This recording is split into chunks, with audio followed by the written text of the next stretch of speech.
Glaucoma या common language में कांचबिंद या काला मोतिया या आँख का काला पानी आँख की बहुत ही एक सीरियस बीमारी होती है जिसमें कि हमारी आँख की रोशनी परमानेंट भी जा सकती है। क्या होता है ग्लोकोमा और कैसे करें इसका बचाव और इलाज, यही है हमारा आज का टॉपिक।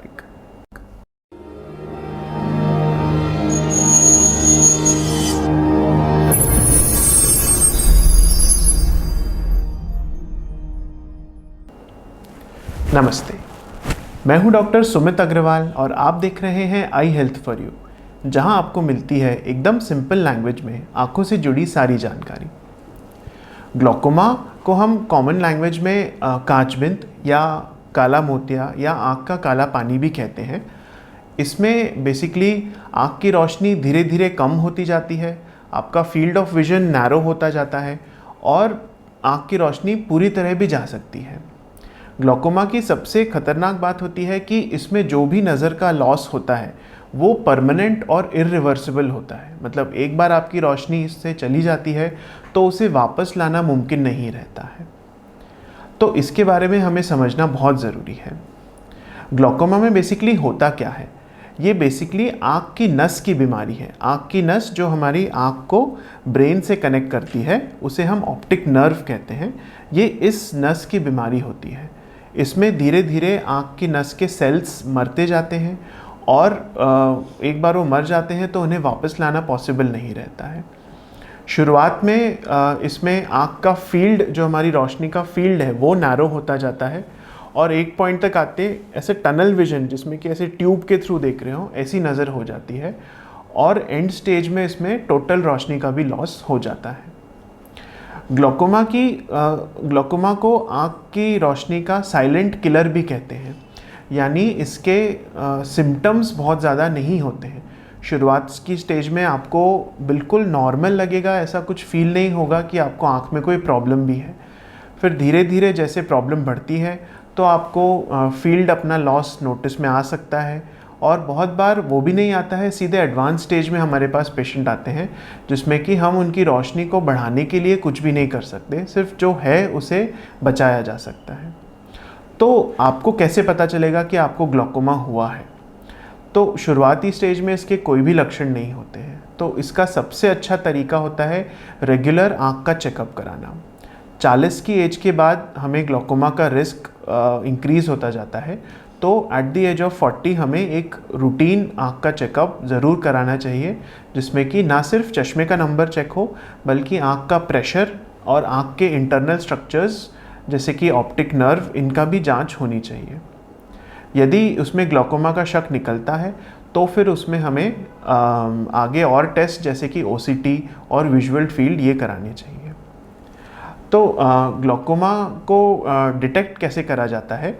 इसमें जो मोस्ट इम्पॉर्टेंट चीज़ पकड़ में आती है वो होता है आँख के अंदर का प्रेशर, यानी इंट्राऑक्यूलर प्रेशर।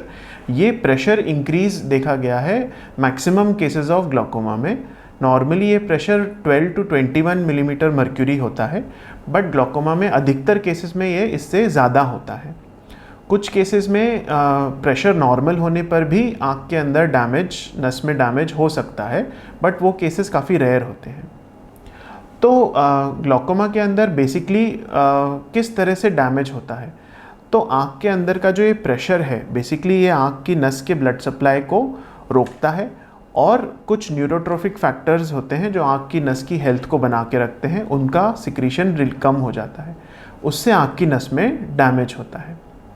आँख के अंदर का जो प्रेशर है वो एक बहुत ही टाइटली रेगुलेटेड, बहुत ही सेंसिटिव मैकेनिज़्म से रेगुलेट होता है। आँख के अंदर लगातार पानी बनता रहता है और वो ड्रेन होता रहता है।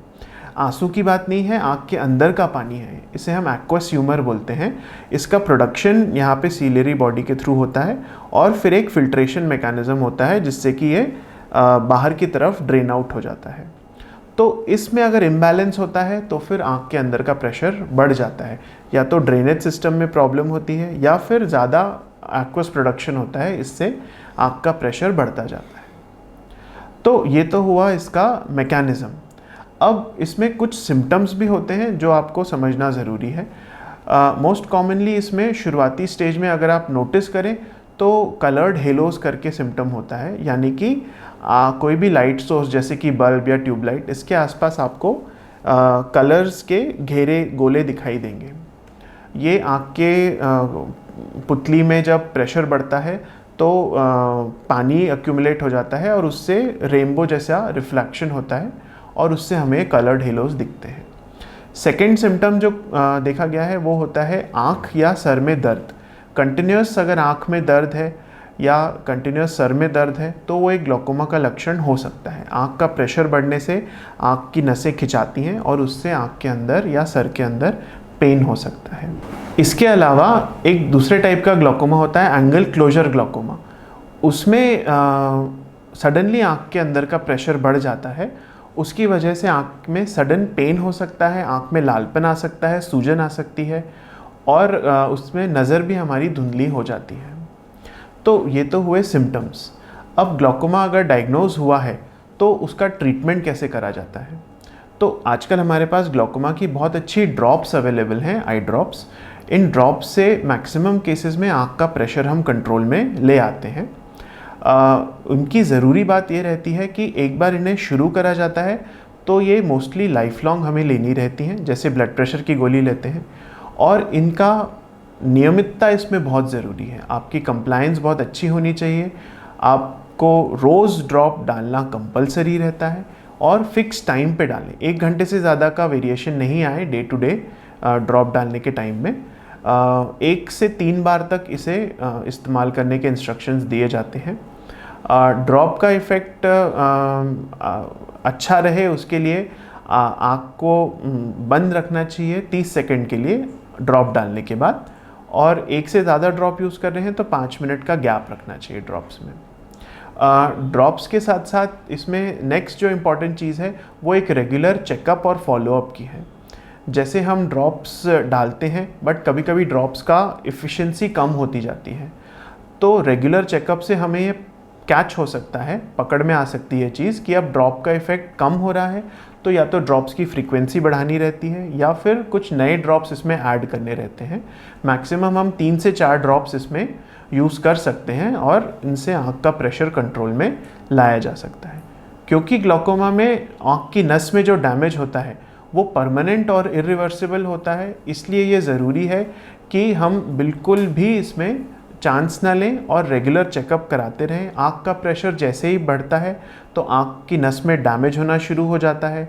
उस डैमेज को कंट्रोल करने के लिए हमें आँख के प्रेशर को नॉर्मल रखना बहुत ज़रूरी है। यदि ड्रॉप से कंट्रोल नहीं आ रहा है तो नेक्स्ट हम इसमें लेज़र और उसके नेक्स्ट हम ऑपरेशन या सर्जरी का ऑप्शन इसमें रहता है। लेज़र भी आजकल काफ़ी अच्छी टेक्निक है प्रेशर को कंट्रोल लाने में। कुछ तरह के ग्लूकोमा जैसे एंगल क्लोजर ग्लूकोमा में लेज़र प्राइमरी ट्रीटमेंट होता है, जिससे कि सिर्फ लेज़र द्वारा हम इसको कंट्रोल में ला सकते हैं। सर्जरी की अगर बात करें तो इसमें ट्रेबेक्युलेक्टमी और ग्लूकोमा ड्रेनेज डिवाइस या वाल्व डिवाइस आजकल काफ़ी अवेलेबल हैं। सर्जरी की सक्सेस रेट बहुत अच्छी रहती है और सर्जरी से काफ़ी हद तक इसमें प्रेशर में कंट्रोल आ जाता है। काफ़ी बार सर्जरी के बाद हमें ड्रॉप्स की भी ज़रूरत नहीं पड़ती है। बट लॉन्ग स्टैंडिंग केसेस में सर्जरी धीरे धीरे फेल होने लगती है, तो कुल मिला के ड्रॉप से अगर प्रेशर कंट्रोल में आ रहा है तो वो हमारे लिए बेस्ट है, और सर्जरी हम बिल्कुल लास्ट ऑप्शन रखते हैं कि 3 या 4 दवाइयों के बाद भी प्रेशर कंट्रोल नहीं है तो हम सर्जरी का इसमें ऑप्शन देते हैं।